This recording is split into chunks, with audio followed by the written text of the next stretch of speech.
Today we continue the crease dent repair on the bedside of a truck. Now let's push.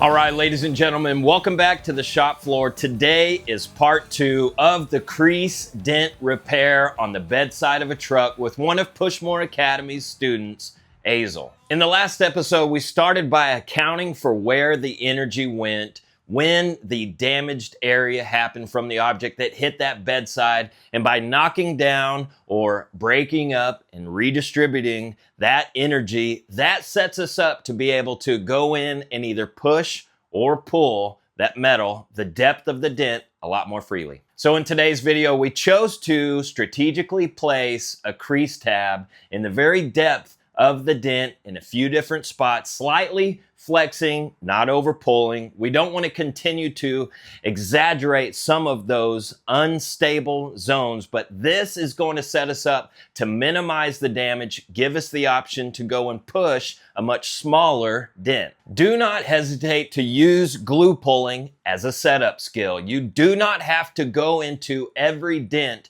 pushing first. You can strategically place some tabs, flex, not over pull, but minimize that damage and set yourself up to have a much smaller dent to push. Now enjoy.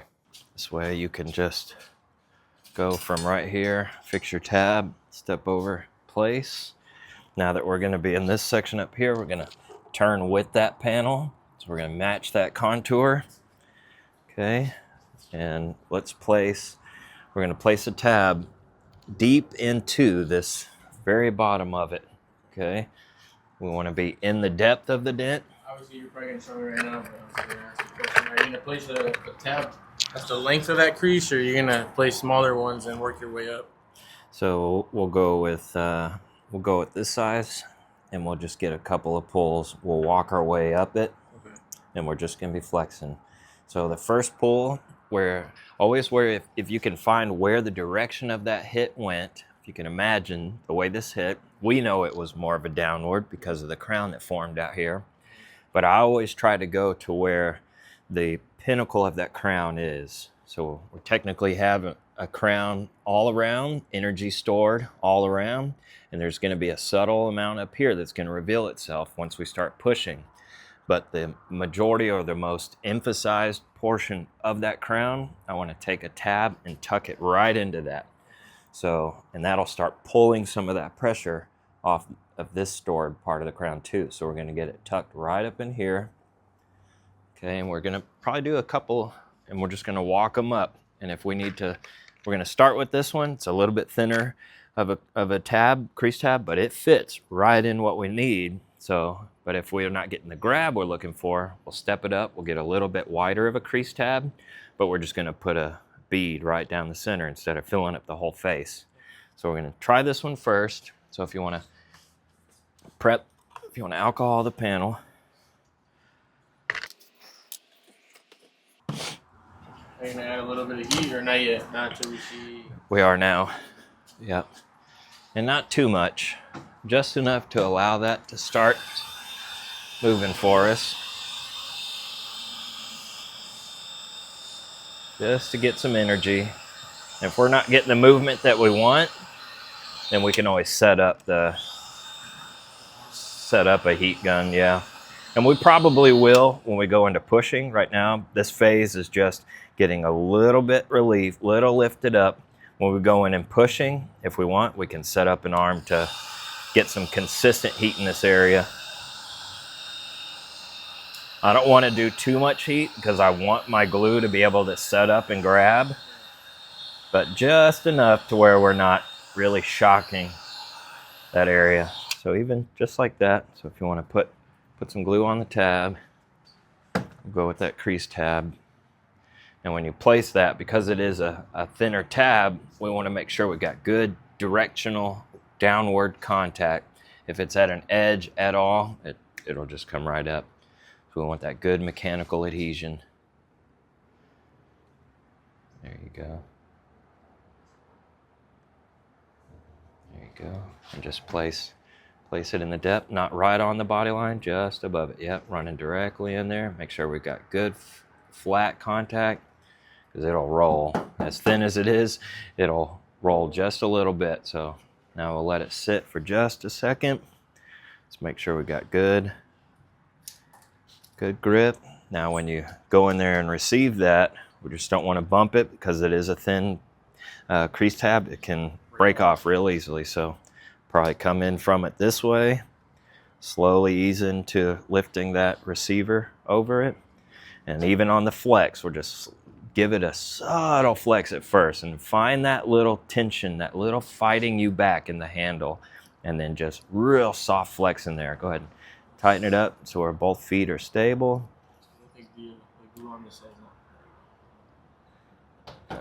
Both feet stable. Left hand supporting just the mini lifter so it doesn't break it off. Tighten it up. There you go.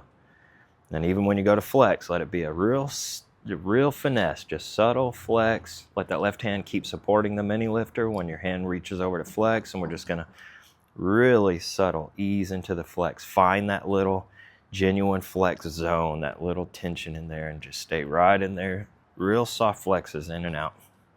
We're just massaging the metal. We're not looking to break this tab off, just real subtle flexes, and then slowly slow the pace down and just slow flex into it. There you go. It's a real genuine massage and lifting it real subtle. And if you want to go slightly deeper into the flex, eventually it might break off, but if we can get some deep massages in there, that's going to relieve some. And then I'll give you the choice. If you want to remove it yourself, or if you want to pop it off, you can. But if you want to remove it yourself, now we're just going to place a tab right above that even. We're just going to slowly walk that tab up through there. Look at that. I'm telling you, man, it's going to be very little to have to push. Here, I'm going to zoom in for our family here. Good job. Heck yeah. So we're using glue pull as a setup skill because we push metal. You can use glue pull to set you up to push a lot less of a defect. You can minimize your damage to push even cleaner. Good job. Now we're going to place one right above it and do the same thing. Good flat contact. Now we're going to be real mindful. The shape of this crease kind of kicks off to the left just a little bit. So when you go to place it, try to honor a little bit of that curvature. And we're going to place right above it. Same thing. Good flat contact. Make sure the tab's on there good. Subtle approach. Slight receive. Barely flex in there and let some of that metal move. Now, you got the movement that you did on this one because of all that prep work you did at first. Otherwise, that would not have moved that way at all. You would have been fighting. That's a pretty deep crease. So for it to be able to freely move the way it did, it's because of all that prep work you did with the blending hammer.